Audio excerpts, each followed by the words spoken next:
celebration of World Book Day, I thought I would share with you my favourite book. And my favourite book was written by Roald Dahl, and it is actually the BFG.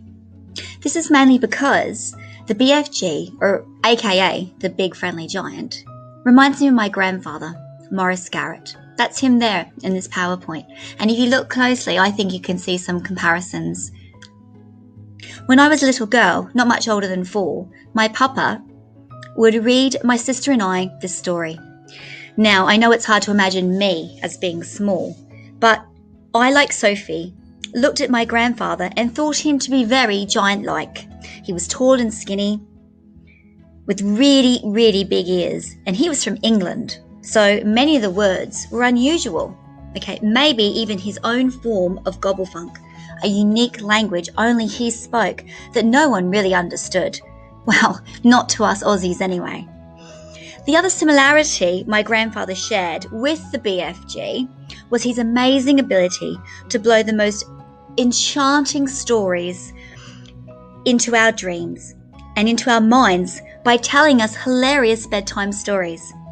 The most memorable being a marvellous rendition of the time he and my grandmother visited Rome.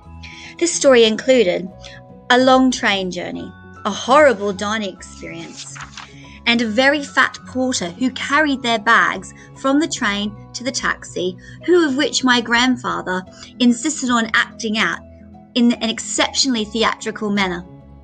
This, of course, delighted my sister and I so much so that falling asleep, the only job he'd been entrusted with, was in fact a complete failure.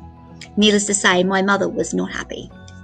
What I will say is that when we did settle down to sleep, we certainly did have enchanting, scrumdiddlyumptious dreams. So I leave this with you.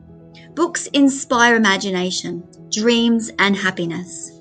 And above all, watch with glistening eyes the whole world around you, because the greatest secrets are always hidden in the most unlikely places.